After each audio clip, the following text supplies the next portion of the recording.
Hello. Good evening बच्चों। बेटा कल हम लोगों ने ऑक्सीजन स्टार्ट किया था, है ना। ऑक्सीजन स्टार्ट किया था तो मैंने ऑक्सीजन के मेथड ऑफ प्रिपरेशन बताए थे आप लोगों को, अगर याद हो तो बता दिए थे। ऑक्सीजन को बनाने के मेथड ऑफ प्रिपरेशन बताई थी क्या? बताइए। अब देखो बच्चों सुनो। अब अगर अपन आगे ऑक्सीजन के मेथड ऑफ प्रिपरेशन के अंदर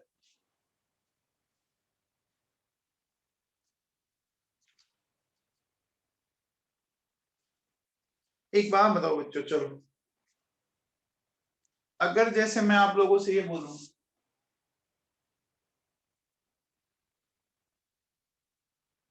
by heating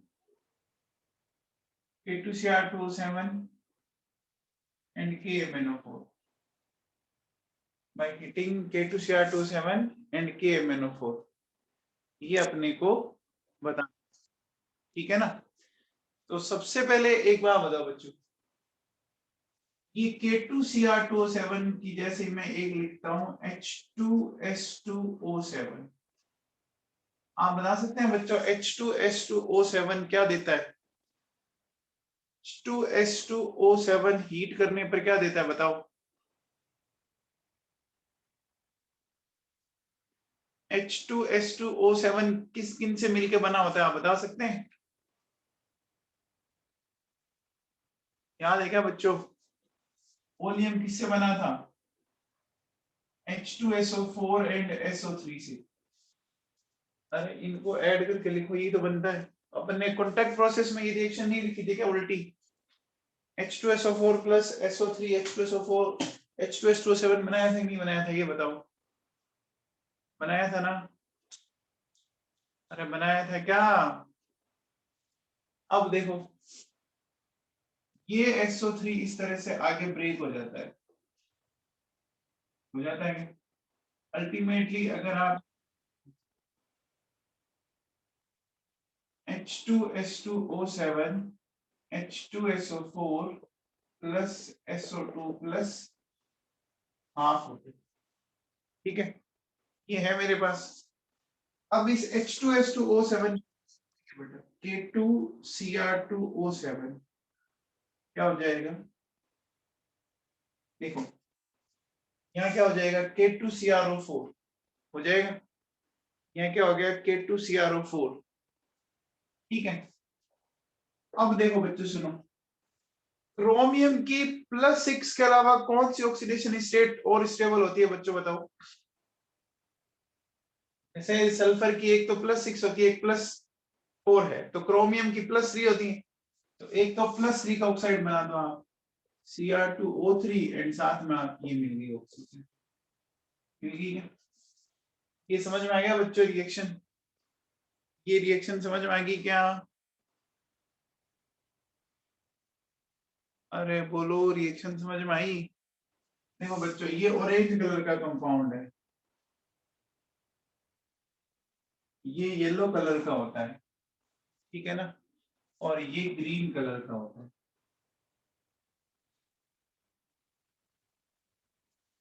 ठीक है। समझ में आ गया? अरे समझ में आ गया है क्या?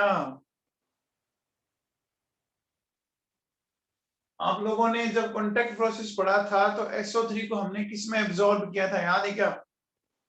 जब हम लोगों ने कॉन्टैक्ट प्रोसेस पढ़ा था तो SO3 को हमने H2SO4 में एब्जॉर्ब करके ये बनाया था।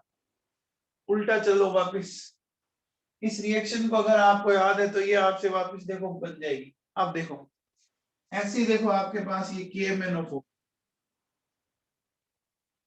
ऐसे आपके पास ये K, ठीक है ना।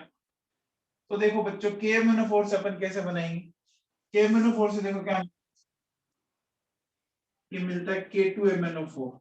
देखो K2CrO4 K2MnO4, फिर यहाँ आपको मिलता है मैग्नीज का ऑक्साइड MnO2, और साथ में मिलती है ऑक्सीजन, साथ में मिलती है आपको ऑक्सीजन, ठीक है ना। बोलो बच्चों, हो गया? हो गया बच्चों? ये पर्पल कलर का होता है, ये डार्क ग्रीन है।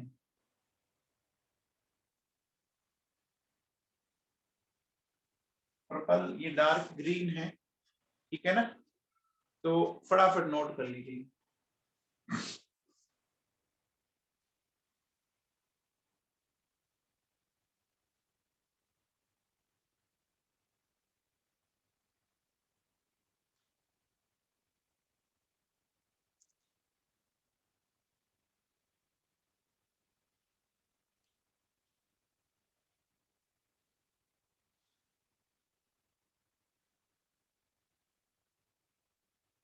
रिएक्शन समझ में आ गई बच्चों?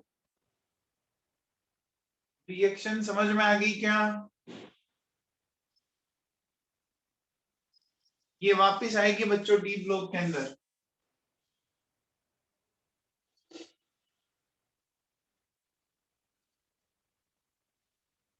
डी ब्लॉक में ये रिएक्शंस वापस आएगी।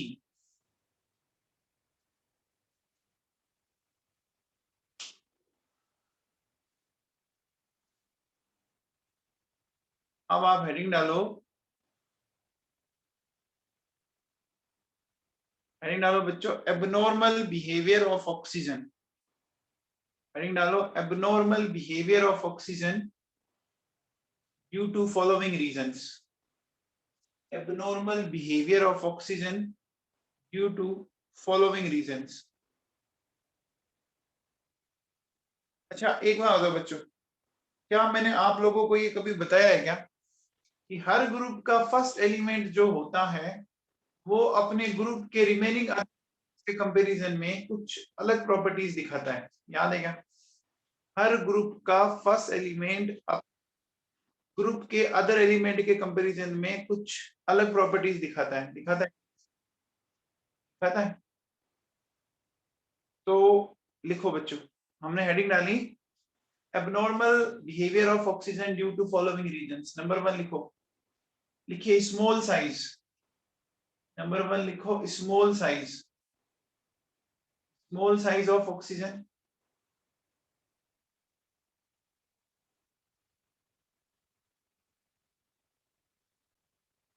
High EN of oxygen, high EN of oxygen.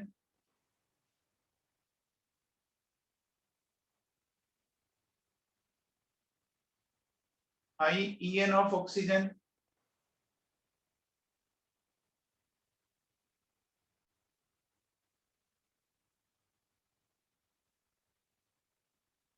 फिर लिखिए absence of empty d orbital, absence of empty d orbital।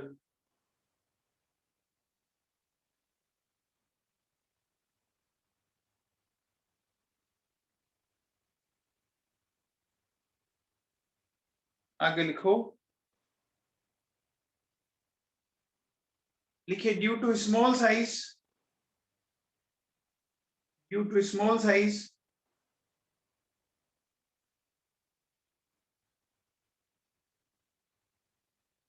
and high EN, due to small size and high EN, hydrogen bonding is possible, hydrogen bonding is possible in water, in water,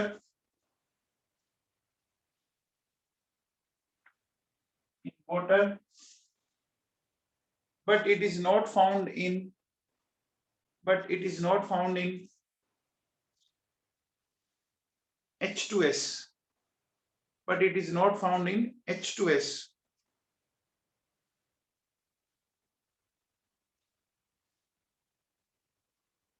देखिए आपको पता है क्या बच्चों, water में hydrogen bonding होती है, ठीक है, H2S में हाइड्रोजन बॉन्डिंग नहीं होती है। तो रूम टेम्परेचर पर वाटर लिक्विड स्टेट में मिलता है और ये गैसियस स्टेज में मिलता है, ठीक है क्या? ठीक है क्या? पता है क्या? वाटर आपको लिक्विड स्टेट में मिलता है, H2S आपको गैसियस स्टेट में मिलता है क्या? बोलो बच्चों, हो गया? चलिए जी, अब आप हेडिंग डालो,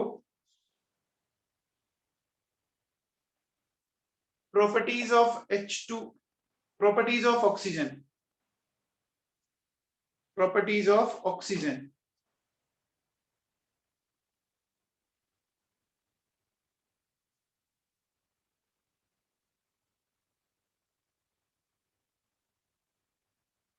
लिखिए प्रॉपर्टीज ऑफ ऑक्सीजन में, लिखो नंबर 1,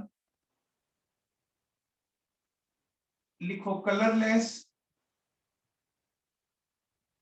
टेस्टलेस एंड ऑर्डरलेस। कोई कलर नहीं होता, कोई इसका टेस्ट नहीं होता, कोई ऑर्डर नहीं होती इसकी, है ना? ऑक्सीजन दिखती है क्या आपको? ऑक्सीजन दिखती है क्या बच्चों? कोई कलर नहीं होता, ना कोई इसका कोई पर्टिकुलर टेस्ट होता, ना कोई ऑर्डर होती, है ना? आगे लिखिए बच्चों। अच्छा बच्चों बताओ, ऑक्सीजन कौन से प्रोसेस में हमारी हेल्प करता है? ऑक्सीजन कौन से प्रोसेस में हमारी हेल्प करता है?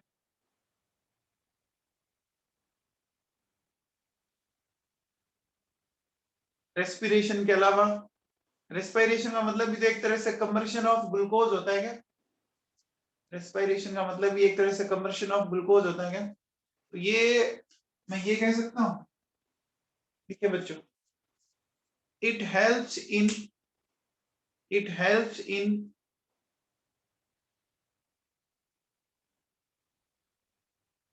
इट हेल्प्स इन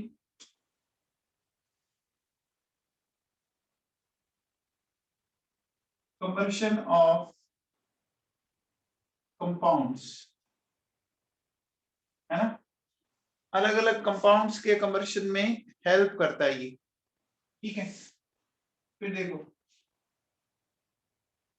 इसके 3 आइसोटॉप मिलते हैं बच्चों, oxygen 16, oxygen 17 and oxygen 18। 16, 17, 18 isotope तो जानते हो ना बच्चों? आइसोटॉप तो जानते हो, सेम एटॉमिक नंबर लेकिन मास नंबर डिफरेंट होते हैं। अच्छा अच्छा, इसके 2 एलोट्रॉप्स होते हैं, कौन कौन से? O2 and O3। ये ध्यान है ना बच्चों, ये बड़ा इंपॉर्टेंट है, ये ध्यान रखना। O2 एंड O3 ऑक्सीजन के एलोट्रॉप्स हैं। क्या है ये? एलोट्रॉप्स हैं, ठीक है ना? फिर लिखिए, लिखिए reaction of oxygen, reaction of oxygen, reaction of oxygen with most of substance, with most of substance is exothermic in nature. Reaction of oxygen with most of substance is exothermic in nature.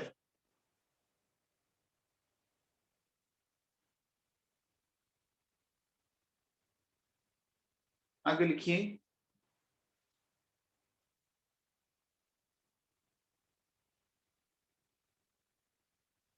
आगे लिखिए, combustion is exothermic in nature, combustion is exothermic in nature,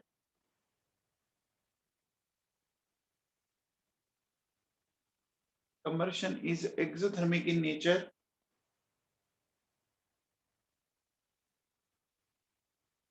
which helps in, which helps in sustaining the reaction, which helps in sustaining the reaction. आगे लिखिए, for the initiation of reaction, for the initiation of reaction, for the initiation of reaction,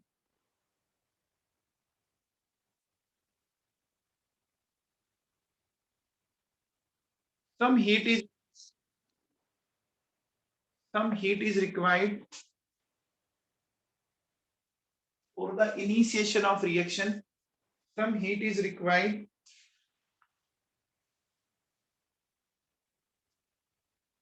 for the bond dissociation, for the bond dissociation of oxygen oxygen double bond.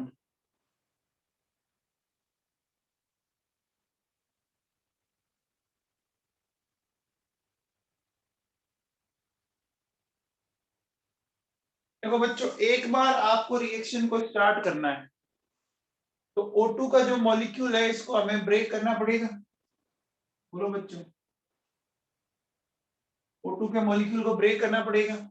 तो एक बार के लिए तो आपको क्या करना पड़ेगा बच्चों, रिएक्शन को स्टार्ट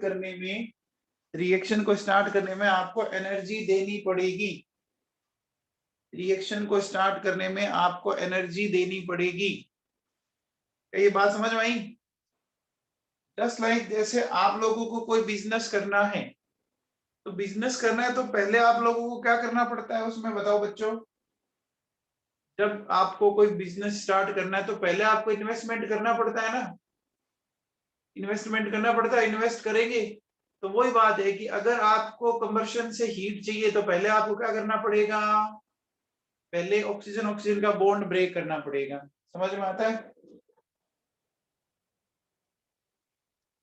ठीक है, चलिए अब देखो बच्चों सुनो, अगर मैं आपको इसकी रिएक्शंस एक्सप्लेन करने की कोशिश करूं तो देखिए बेटा सुनिए, अगर मैं रिएक्शंस को एक्सप्लेन करने की कोशिश करूं,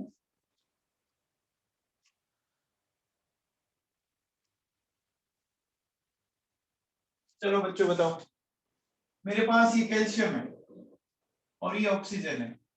बताओ कैल्शियम और ऑक्सीजन की रिएक्शन से क्या मिलेगा, बताओ। ये एल्यूमिनियम है और ये ऑक्सीजन है, ये कार्बन है और ये ऑक्सीजन है, ये फॉस्फोरस है और ये ऑक्सीजन है। ठीक है ना, ये हमारा मीथेन है एंड ऑक्सीजन है, और हमारा ZnS है प्लस ऑक्सीजन है। ठीक है ना, तो ये हमारा जैसे SO2 प्लस ऑक्सीजन है ना, और ये हमारा HCl प्लस ऑक्सीजन है। ये सारी की सारी रिएक्शंस जो मैं आपको अभी लिखा रहा हूँ ये एनसीईआरटी में दी हुई है बच्चों। ये भी मैंने रिएक्शंस लिखाई है, ये सारी देखो आपको यहाँ पे दिखेगी, एनसीईआरटी में लिखी हुई दिख रही है। ये जो भी रिएक्शंस लिखा रहा हूँ ये सारी एनसीईआरटी में गिवन है, आप चेक कीजिए। तो अब देखिए बच्चों सुनो,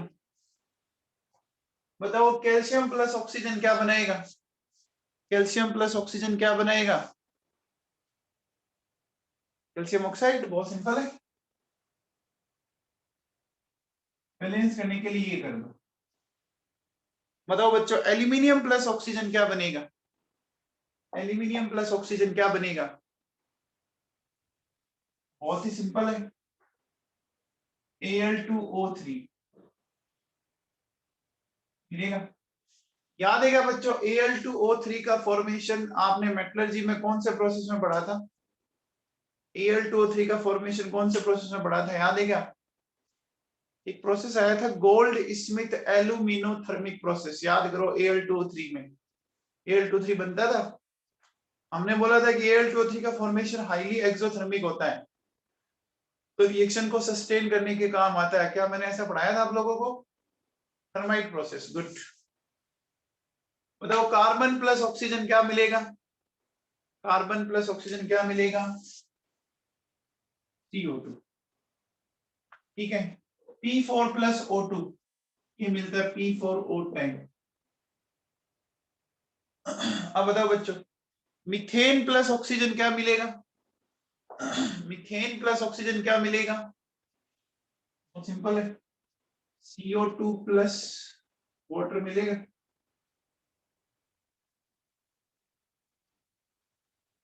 ZnS प्लस ऑक्सीजन क्या मिलेगा? Zinc oxide plus SO2। याद है क्या ये प्रोसेस आप लोगों ने पढ़ा था? इसको रोस्टिंग बोलते हैं, याद करो। इस प्रोसेस को रोस्टिंग बोलते थे, याद कीजिए। बोलते थे क्या? बोलते थे बच्चों।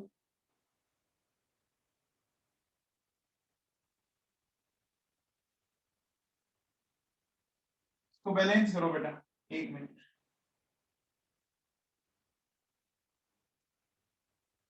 तो कितना हो गया? 4 2 6 3 लगा दो। ये बताओ बच्चों, SO2 प्लस O2 इस रिएक्शन से मिला था SO3।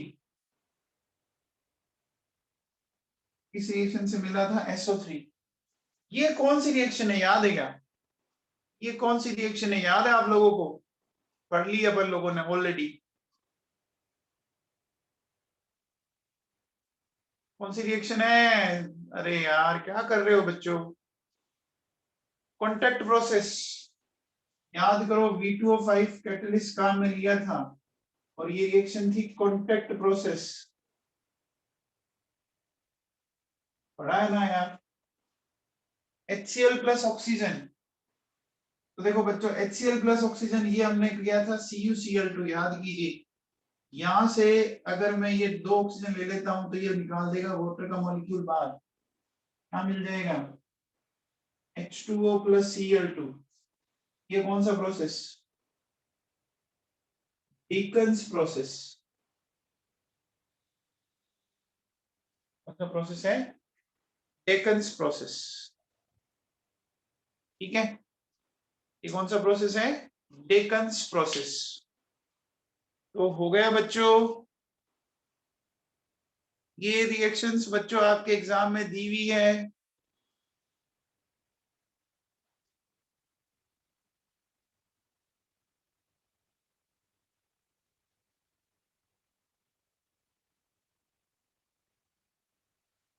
अब लिखो बच्चों, लिखो, लिखिए oxygen reacts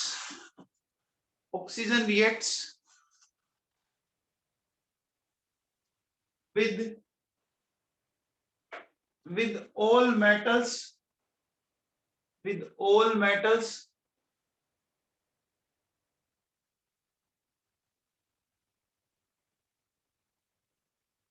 and non metals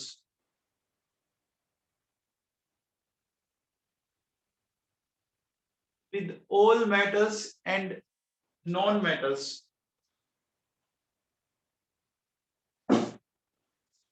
except noble metals like gold and platinum। देखो बच्चों, ऑक्सीजन आपको पता होना चाहिए सबके साथ रिएक्शन कर जाता है। जितने भी मेटल्स एंड नॉन मेटल्स हो सबके साथ रिएक्ट कर जाता है, लेकिन किन के साथ नहीं करता? ये मेटल्स एंड नॉन मेटल्स के साथ रिएक्ट नहीं कर पाता ये। सॉरी, नोबल मेटल्स कौन? गोल्ड एंड प्लेटिनम के साथ। याद है क्या बच्चों? गोल्ड एंड प्लेटिनम की बात हम लोगों ने की थी, हम लोगों ने की थी, याद करो।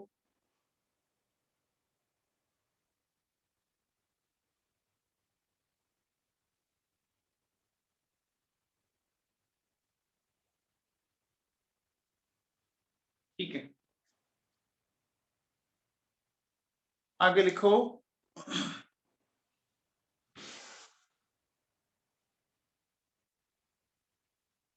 लिखो at 293 kelvin temperature, at 293 kelvin temperature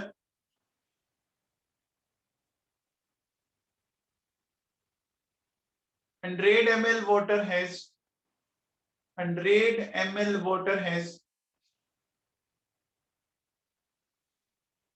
3.08 ml oxygen, 3.08 ml of dissolved oxygen। 3.08 ml of dissolved oxygen at 293 Kelvin temperature. 100 ml water has 3.08 ml of dissolved oxygen, which is sufficient for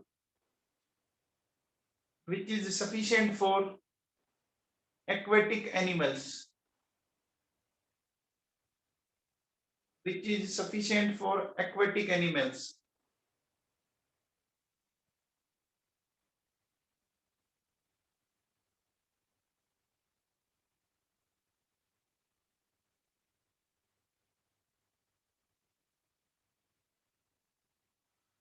अच्छा बच्चों बताओ, O2 में total electron कितने होते हैं? O2 में total electron कितने होते हैं? O2 के अंदर 3। ये एक इवन नंबर है, लेकिन क्या ऑक्सीजन डायमैग्नेटिक होता है या पैरामैग्नेटिक होता है? ऑक्सीजन डाया या पैरा? बच्चों ऑक्सीजन पैरामैग्नेटिक होता है, पता है क्या?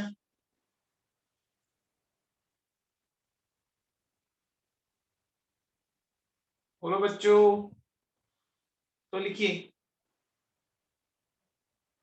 Molecular oxygen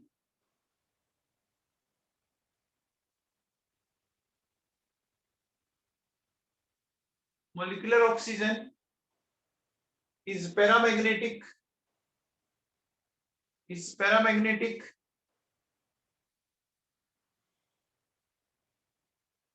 due to presence of unpaired electron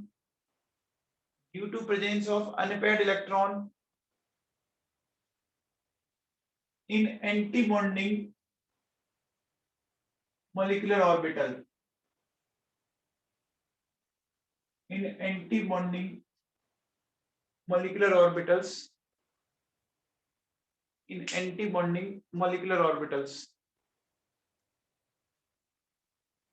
Pi star 2px and pi star 2py. Pi star 2px and pi star 2py. ये बच्चों MOT पढ़ी होगी आप लोगों ने 11th के अंदर। MOT पढ़ी होगी 11th के अंदर आप लोगों ने।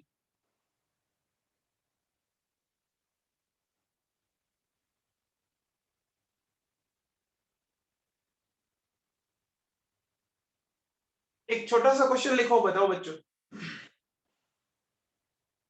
एक छोटा सा क्वेश्चन लिखो। ठीक है बच्चों, if O2 is absorbed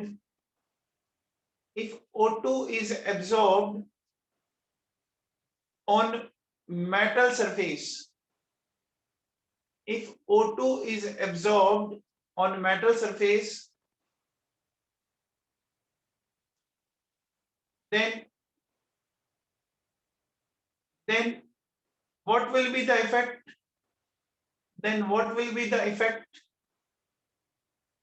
On oxygen bond order?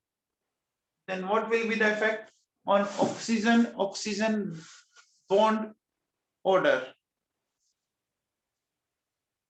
and bond length?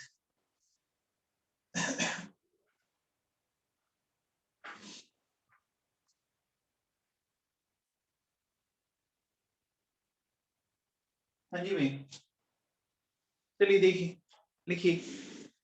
देखो ये मेरे पास O2 है, ये 16 इलेक्ट्रॉन है। आप बताओ बच्चों, मेटल इस दुनिया में किसके लिए फेमस होते हैं? मेटल इस दुनिया में किसके लिए फेमस होते हैं? क्या देने के लिए? इलेक्ट्रॉन देने के लिए फेमस होते हैं ना। मेटल आपको क्या दे देते हैं? इलेक्ट्रॉन दे देते हैं। तो 16 इलेक्ट्रॉन का बॉन्ड ऑर्डर आपको पता है 2 आता है बच्चों। अब जैसे ही मेटल के सरफेस पर गया, ठीक है ना, मेटल सरफेस पर जाते ही क्या होगा? ये इलेक्ट्रॉन इससे ले लेता है, लेते देखो बच्चों ये कन्वर्ट हो गया O2 -1 में, और टोटल इलेक्ट्रॉन हो गए 17। कितने हो गए? 17 हो गए क्या? टोटल इलेक्ट्रॉन 16 से 17 हो गए क्या? अब देखो बच्चों, इसका बॉन्ड ऑर्डर आया 1.5, इसका बॉन्ड ऑर्डर क्या आया 1.5। तो आप बताओ बच्चों, बॉन्ड ऑर्डर क्या हो गया, डिक्रीज, तो बॉन्ड लेंथ क्या हो जाएगा, इंक्रीज। ये समझ में आया?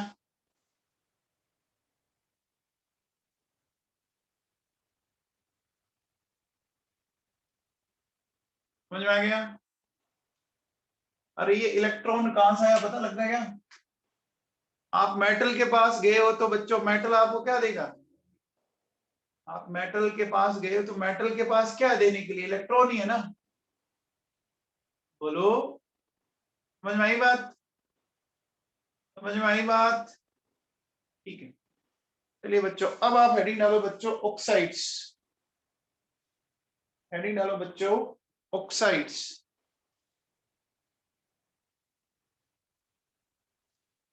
देखो बच्चों, ये ऑक्साइड है ना, ये अभी आपका नीट और जेई का बड़ा हॉट टॉपिक बना हुआ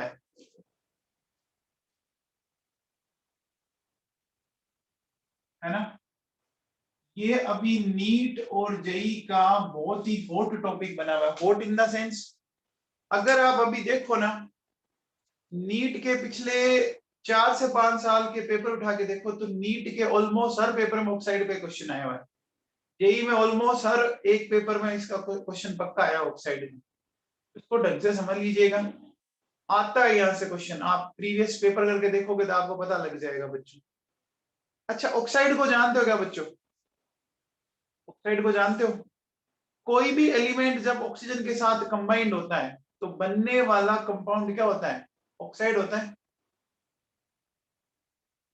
कोई भी एलिमेंट जब ऑक्सीजन के साथ कंबाइंड होता है तो बनने वाला कंपाउंड ऑक्साइड होता है कि नहीं होता है? अच्छा, किस एलिमेंट का अगर ऑक्सीजन के साथ कॉम्बिनेशन हो तो उसको अपन ऑक्साइड नहीं बोलेंगे बच्चों, बताओ ऐसा कौन सा एलिमेंट है? फ्लोरीन है सिर्फ, फ्लोरीन को अपन नहीं बोलेंगे बच्चों, ठीक है ना, समझ में आ गया? तो लिखिए बच्चों, देखिए compound of any element, compound of any element with oxygen is known as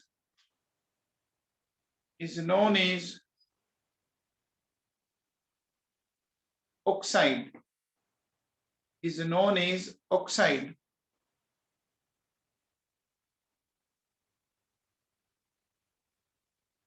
आगे लिखो,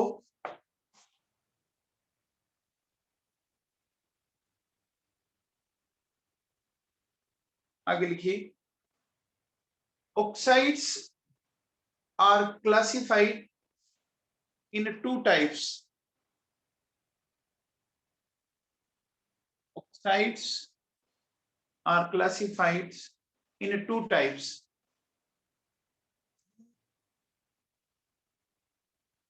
नंबर 1 लिखो,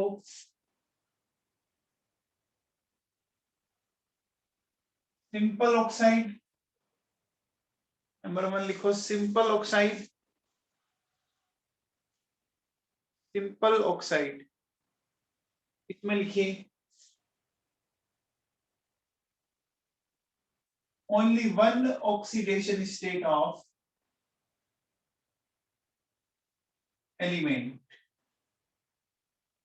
only one oxidation state of element, एक ही ऑक्सीडेशन स्टेट होगी बच्चों। जैसे देखो बेटा, अगर मैं आप लोगों से सिंपल से पूछूं CO2, SO3, Cl2O7, है ना, P4O10। देखो बच्चों, यहाँ कार्बन होगा +4 स्टेट में, सल्फर होगा +6 में, क्लोरीन होगा +7 में, फॉस्फोरस होगा +5 में। ये इनकी सिंपल ऑक्सीडेशन स्टेट है बच्चों, ये इनकी सिंपल ऑक्सीडेशन स्टेट। ये समझ में आती है निकालनी?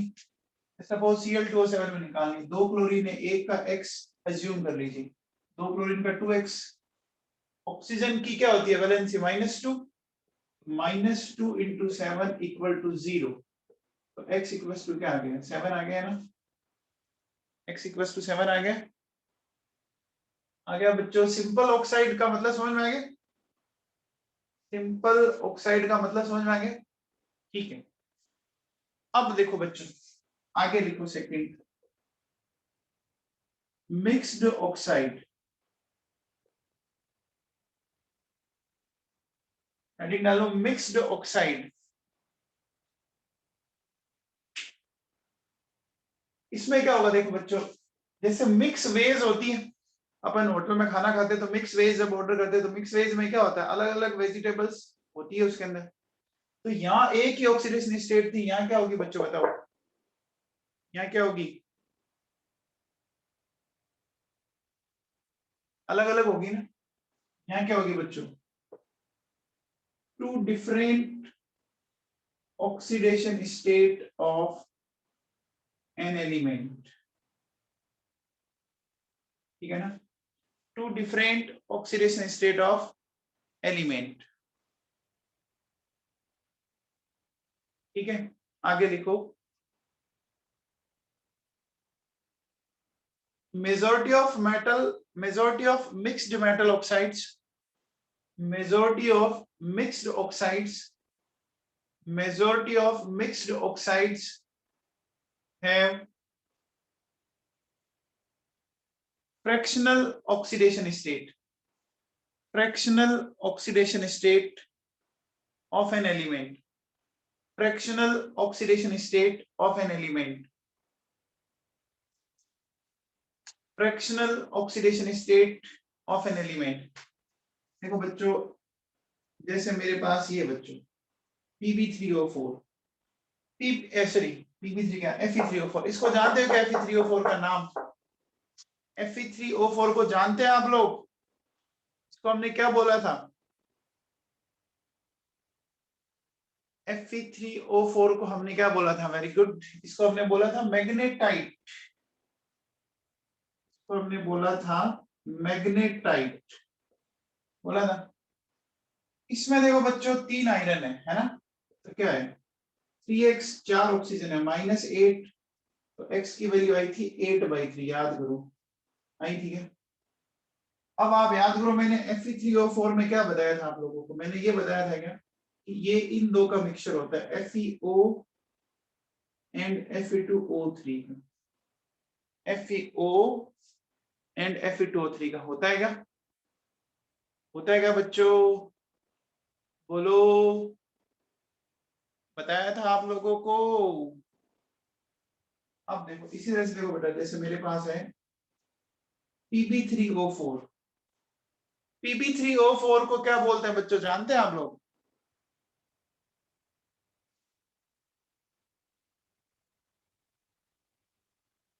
ये होता है बच्चों रेड लेड, या इसको बोलते हैं सिंदूर, रेड लेड होता है ये, या सिंदूर, सिंदूर तो जानते हो, इंडियन लेडी लगाती है बच्चों सिंदूर, अरे इंडियन लेडी यूज करती है ना सिंदूर, अपना मांग भरती है ना, बोलो, ये वही होता है रेड लेड या सिंदूर, ठीक है ना। तो आपको पता है ये किन किन का मिक्सचर है, ये इनका मिक्सचर है, देखो PbO plus PbO2, PbO plus PbO2, ठीक है ना, है बच्चों।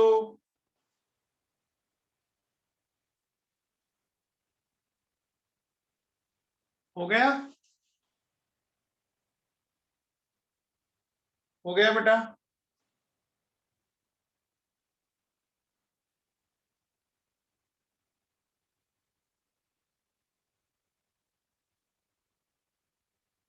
अब आप लिखिए, हेडिंग डालो बच्चों, classification of simple oxides, heading डालिए, classifications of classification of simple oxides.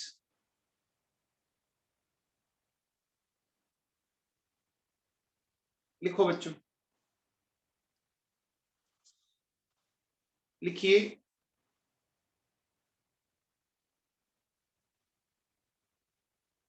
लिखिए, सबसे पहला लिखो न्यूट्रल ऑक्साइड, न्यूट्रल ऑक्साइड, लिखो बच्चों, न्यूट्रल ऑक्साइड। देखिए न्यूट्रल ऑक्साइड में लिखो, oxides which are neither acidic nor basic. Oxides which are neither acidic nor basic.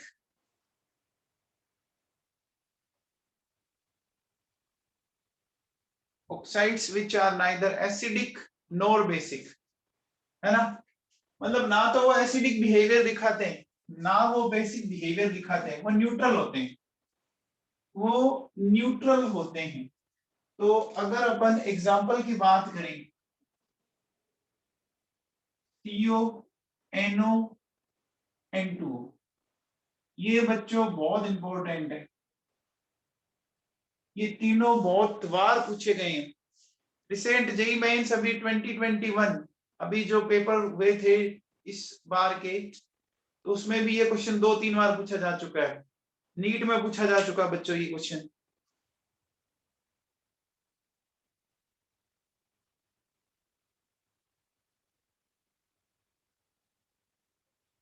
ठीक है ना।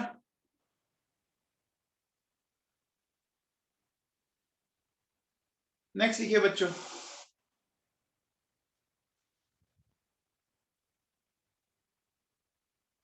नेक्स्ट हेडिंग डालिए,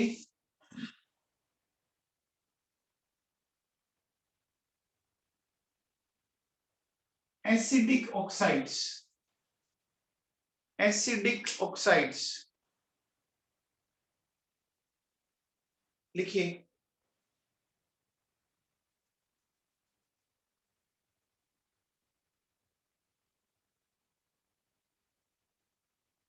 लिखिए oxide, oxide that combines with water, oxide that combines with water to give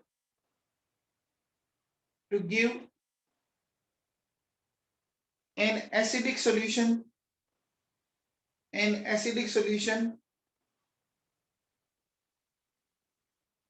is known as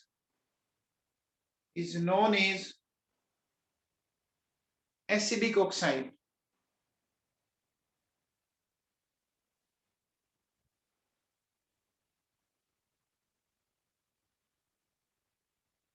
आगे लिखो,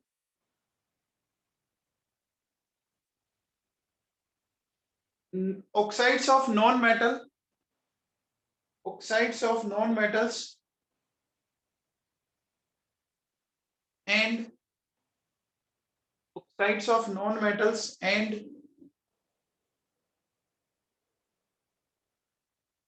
oxides of some metals,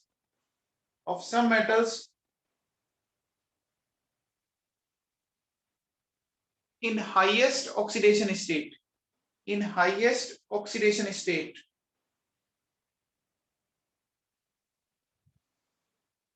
are acidic in nature, are acidic in nature, are acidic in nature। देखो बच्चों example लिखते हैं अपन। जैसे देखो बच्चों मेरे पास SO2, SO3, Cl2O7, P4O10, ये इस तरह से देखो बच्चों, जैसे मैंने लिखा V2O5, CrO3, Mn2O7। अब देखो बच्चों इनको समझाता हूं मैं आप लोगों को कि ये क्यों बोलते हैं। सुनो, अगर मैं SO2 या CO2 इनको वाटर में डिसॉल्व करूंगा तो बच्चों क्या मिलेगा बताओ, सोच के बताओ क्या मिलेगा, जोड़ दो, क्या मिलेगा बच्चों बताओ, कौन सा एसिड मिलेगा आपको? या तो मिलेगा H2SO3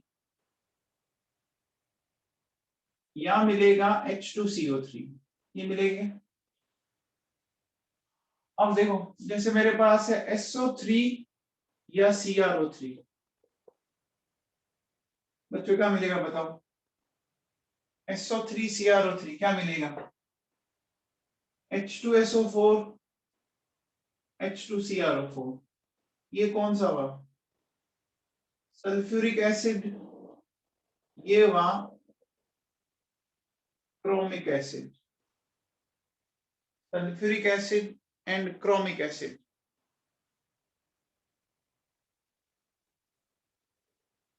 ठीक है, फिर से देखो बच्चों, Cl2O7 प्लस वाटर, बच्चों बताओ इसे क्या मिलेगा? Cl2O7 या Mn2O7 क्या मिलेगा? बताओ, सही है, मिलेगा क्या? H2Cl2O8 या H2Mn2O8 क्या मिलेगा? 2 moles of HClO4 या 2 moles of HMnO4, ये मिलेगा क्या? ये मिलेगा क्या, बोलो बच्चों? इधर से देखो बच्चों, सुनो, जैसे ये V2O5 है, इसी तरह का एक और होता है N2O5, तो N2O5 या V2O5, इसको वाटर में ऐड करने पर क्या मिलेगा? 2 moles of HNO3 या 2 moles of HBO3, ये मिलेगा। समझ में आया? बोलो बच्चों।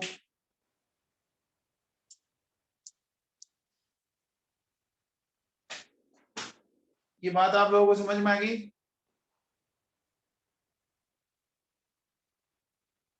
अरे बच्चों, समझ में आ गई क्या? बेटा बहुत सिंपल है, अगर आप थोड़ा सा भी ध्यान दो तो आपको ये मेरे हिसाब से समझ में आ जाएगा।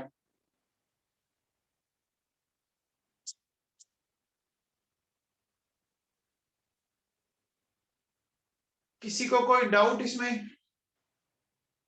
किसी को कोई डाउट?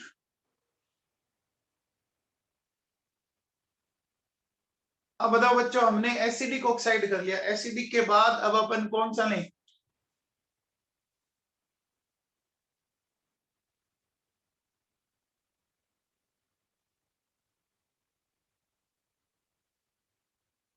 Basic oxides.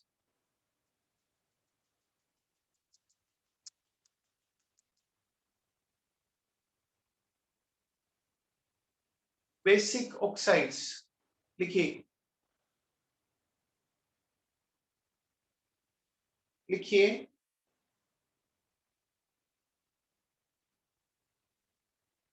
लिखिए, an oxide which give an oxide which gives a base with water, an oxide which give an oxide which gives a base with water is known as basic oxide, is known as basic oxide। आगे लिखो, in general, in general, in general,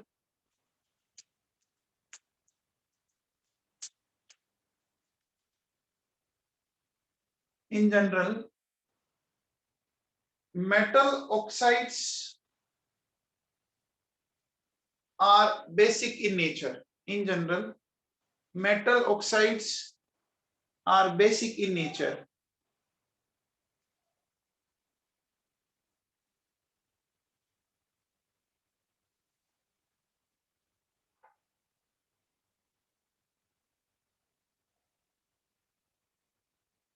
ये लिखो बच्चों, जैसे Na2O, CaO, BaO, ये लिखिए बच्चों।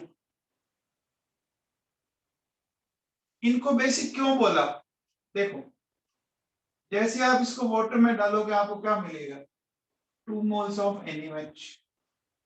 इसको वाटर में डालोगे क्या मिलेगा? Calcium hydroxide. समझ में आया? समझ में आया बच्चों?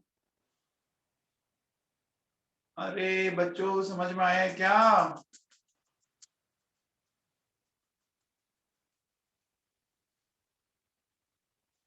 ठीक है, देखो अपन ने न्यूट्रल ऑक्साइड पढ़ लिया, एसिडिक पढ़ लिया, बेसिक ऑक्साइड पढ़ लिया, अब कौन सा बचा बच्चों बताओ? अब कौन से ऑक्साइड बच गई? हेडिंग डालो एम्फोटेरिक ऑक्साइड्स। हेडिंग डालिए एम्फोटेरिक ऑक्साइड्स।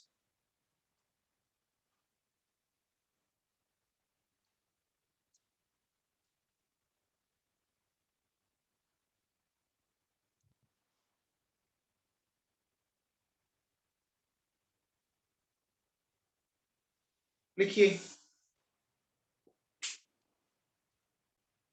लिखिए those oxides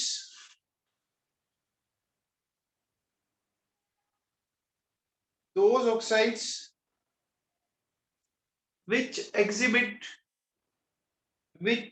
exhibit both acidic as well as basic character, both acidic as well as basic character are known as amphoteric oxides. Amphoteric इनको बोलते हैं बच्चों जो दोनों का बिहेवियर दिखा सकते हो, है ना। इनके देखो एग्जांपल, आपके देखो जैसे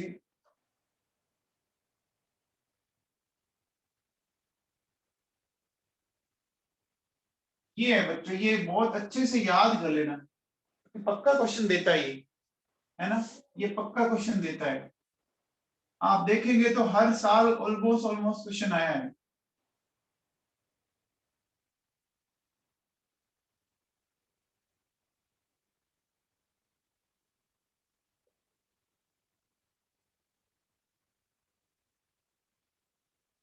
जनाबे अली ने बेकार गाया पंजाबी सॉन्ग। तो बच्चों इनके जो ऑक्साइड्स है ना, इनके जो ऑक्साइड्स है ना वो कौन से नेचर के होते हैं? वो कौन से नेचर के होते हैं बच्चों, बताओ। इनके जो ऑक्साइड्स होते हैं वो कौन से नेचर के होते हैं?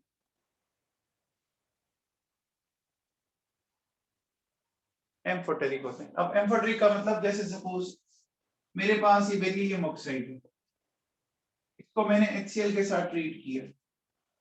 बेरिलियम ऑक्साइड है, मैंने इसको HCl के साथ ट्रीट किया, तो देखो बच्चों क्या होगा, यहां से ये क्या मिल गया,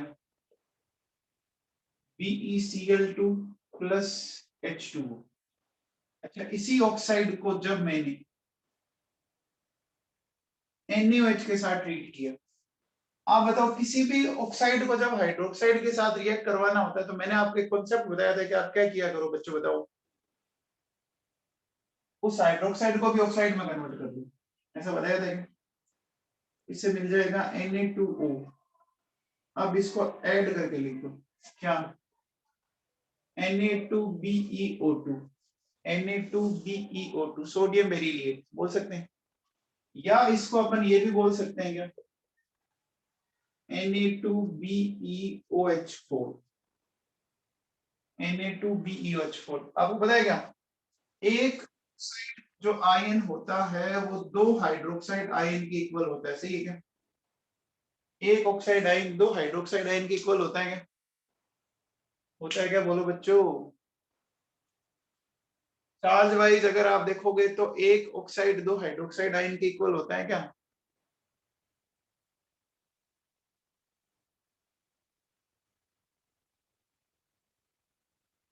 हो गया, हो गया बच्चों। अब देखो बच्चों सुनो,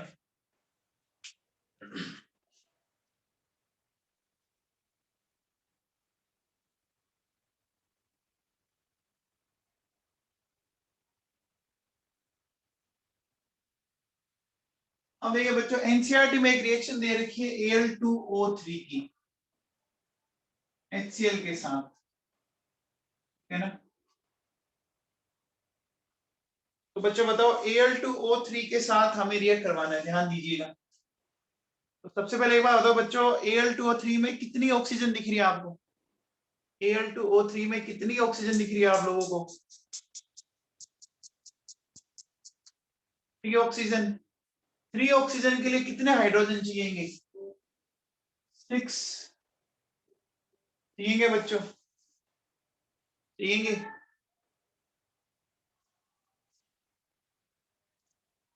क्या मिल जाएगा? 3 and 3 moles of H2O। सही है। अब देखो बच्चों होता क्या है, ध्यान देना। ये AlCl3 है ना, पे चार्ज है +3। अच्छा, आप लोगों को पता होना चाहिए कि एल्यूमिनियम +3 भी कॉम्प्लेक्स कंपाउंड बना सकता है।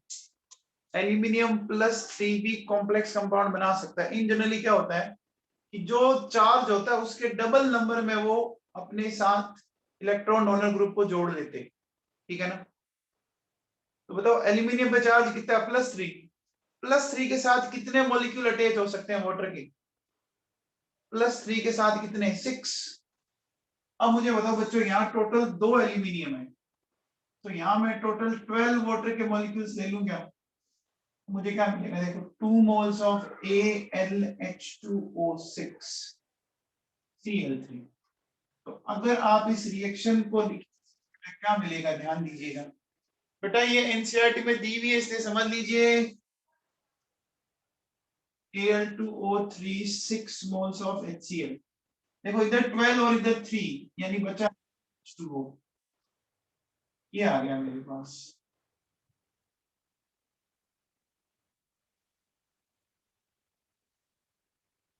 आप लोगों को पता हो तो यहाँ देखिए, ये देखिए जो मैं रिएक्शन लिखा रहा हूं वो यहाँ लिखी हुई है। देखिए बच्चों, ये दिख रही है आप लोगों को Al2O3 की? ये देखो यहाँ पर, अरे Al2O3 की दिख रही है क्या?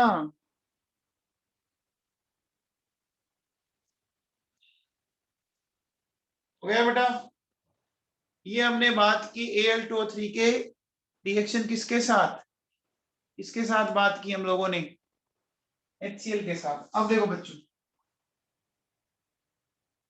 Al2O3 की करते हैं NaOH के साथ। देखो ये ऑक्साइड, ऑक्साइड को हाइड्रोक्साइड के साथ रिएक्ट करवाना है, ऑक्साइड को हाइड्रोक्साइड के साथ रिएक्ट करवाना है। क्या करेंगे बच्चों बताओ? ऑक्साइड को हाइड्रोक्साइड के साथ रिएक्ट करवाना है, क्या करेंगे? आपको मैंने बहुत सिंपल सा फंडा बता रखा है, इसको कन्वर्ट कर दो Na2O के अंदर, ठीक है। ऐड करो, क्या मिलेगा? इनको जब आप जोड़ दोगे तो आपको ये मिल जाएगा कि 2 मोल्स ऑफ NaAlO2 मिल जाएगा। मिल जाएगा क्या? अच्छा, अगर आप इसको और आगे रिएक्ट करवाना चाहते हो, सपोज NaAlO2, ये मान लीजिए 2 मोल्स ऑफ NaOH से फिर रिएक्ट करें, तो इसका मतलब फिर ले लो आप। अब बताओ इस रिएक्शन से क्या मिलेगा? इस रिएक्शन से मिलेगा Na3AlO3, ये मिलेगा बच्चों। Na3AlO3 ये मिलेगा आपको।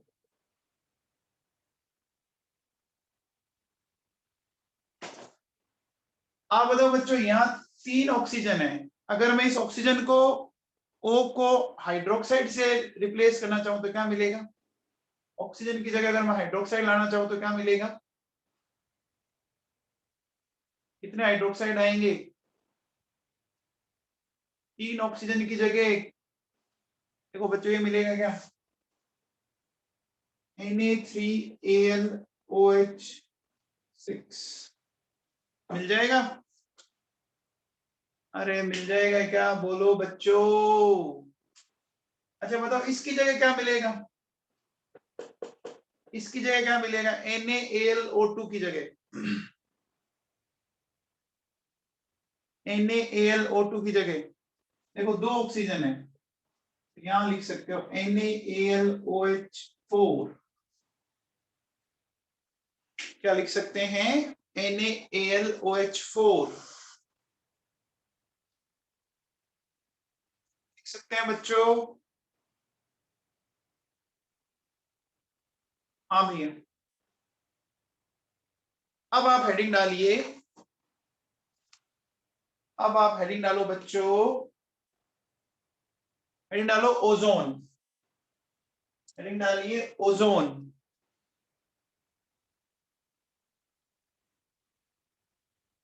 ये भैया इस फैमिली का लास्ट टॉपिक है ना।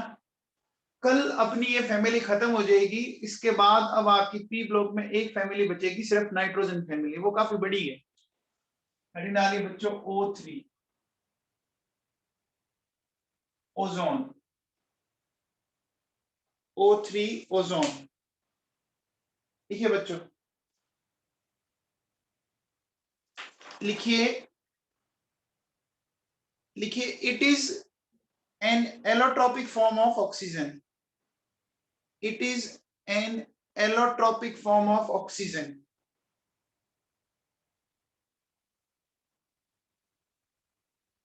Allotropic form of oxygen. अब देखो बच्चों, पहले इसकी स्ट्रक्चर समझते हैं, काफी इंपॉर्टेंट है। देखो समझना बच्चों, इसके पास ऑक्सीजन है, ठीक है, और ये इसके पास 6 इलेक्ट्रॉन है। ये मॉलिक्यूलर ऑक्सीजन, ये एटॉमिक ऑक्सीजन है बच्चों।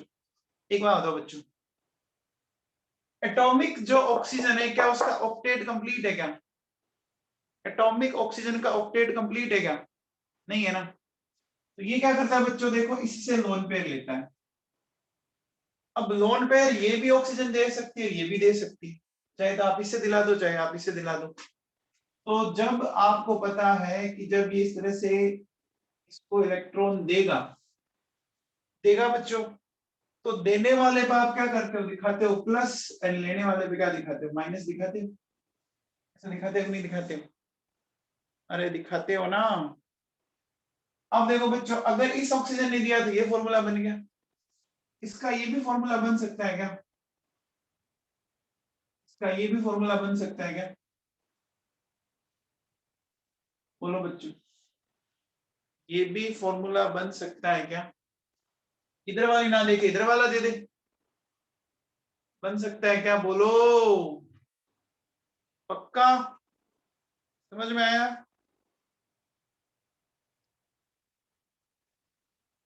अब देखो बच्चों सुनो, भाई ये जो दोनों स्ट्रक्चर है ना, वो एग्जैक्टली इस तरह के, देखो बेटा इस तरह से। चाहूं तो मैं इसको ऐसे भी दिखा सकता हूं,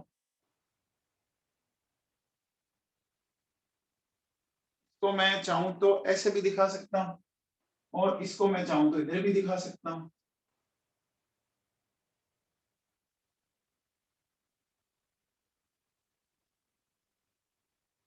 अब बताओ बच्चों, अगर आप इसकी स्ट्रक्चर को ध्यान से देखो, तो सेंट्रल एटम जो है, सेंट्रल ऑक्सीजन, ये सेंट्रल ऑक्सीजन, सेंट्रल ऑक्सीजन के पास बच्चों बताओ कि अगर मैं आपसे पूछूं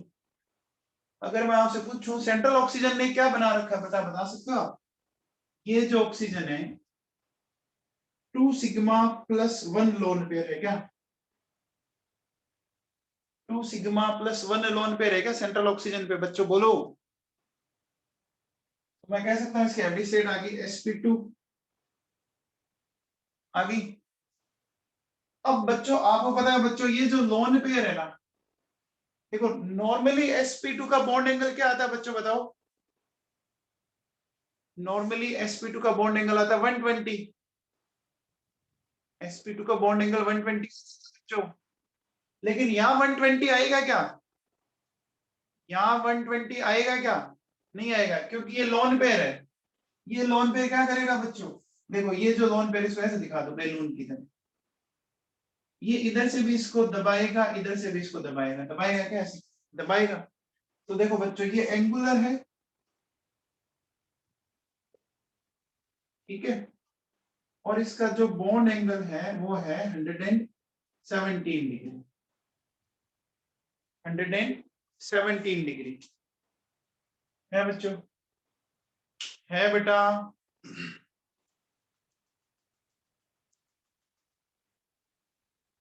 है बच्चों, ये समझ में आया? कम आया, देखो बेटा, यहाँ पर ये बॉन्ड एंगल जो नॉर्मल बॉन्ड एंगल है उससे कम आया है ना, नॉर्मल बॉन्ड एंगल से कम आया है ना।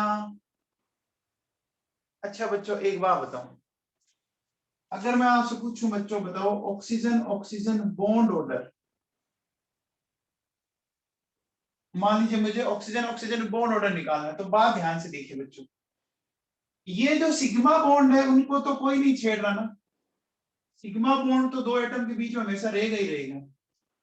ये जो पाई बॉन्ड है कभी वो इधर रह रहा है कभी वो इधर रह रहा है, यानी पाई बॉन्ड कितनी जगह डिस्ट्रीब्यूट हो रहा है, मतलब बच्चों पाई बॉन्ड एक बार इधर और एक बार इधर, दो जगह डिस्ट्रीब्यूट हो रहा है। तो क्या मैं इसको ऐसा लिख सकता हूँ 1 पाई डिवाइडेड बाई 2। डिवाइडेड बाई 2 क्यों किया, कभी वो यहां था कभी वो यहां है, तो बताओ बॉन्ड ऑर्डर कितना आ गया, 3/2 आ गया क्या, बॉन्ड ऑर्डर 3/2 आ गया क्या।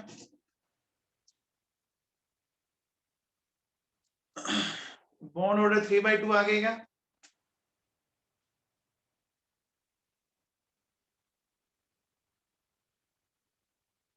अब देखो बच्चों, दोनों ही बॉन्ड ऑर्डर इक्वल है, ध्यान रख लेना, दोनों ही बॉन्ड ऑर्डर इक्वल है, तो दोनों oxygen oxygen bond length identical आएगी, दोनों oxygen oxygen bond length identical आएगी। देखिए the two oxygen oxygen bond length, the two oxygen oxygen bond length in the ozone molecule, in the ozone molecule are identical, are identical।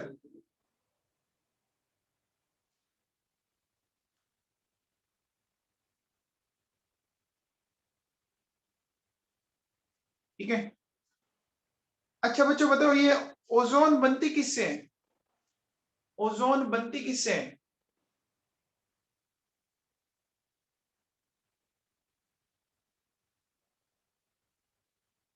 Ozone बनती किससे है बच्चों बोलो, लिखो भैया, लिखिए it is formed by, very good, क्या बात है Nikhil Bhatia, it is formed by atmospheric oxygen, it is formed by atmospheric oxygen in the presence of, in the presence of sunlight, in the presence of sunlight at a height of, at a height of 20 kilometer, at a height of 20 kilometer from earth surface,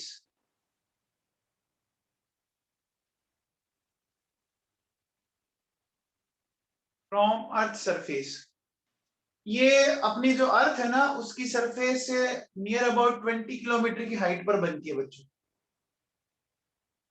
height का क्या role होता है, ozone layer, ozone की जो layer है वो एक definite height पर ही है, ओजोन की मैक्सिमम कंसंट्रेशन कहाँ होती है याद करो, ओजोन लेयर डिप्लीशन बढ़ते हैं आप लोग,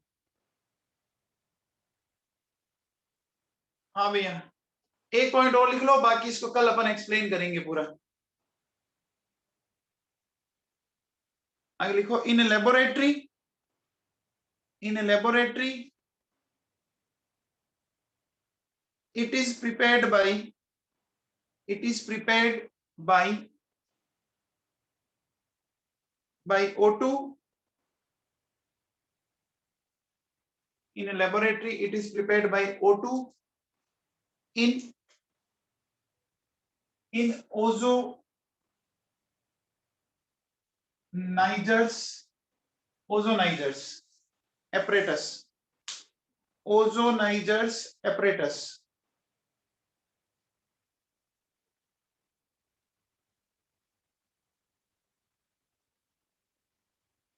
ozonizers apparatus। ठीक है, ठीक है भैया,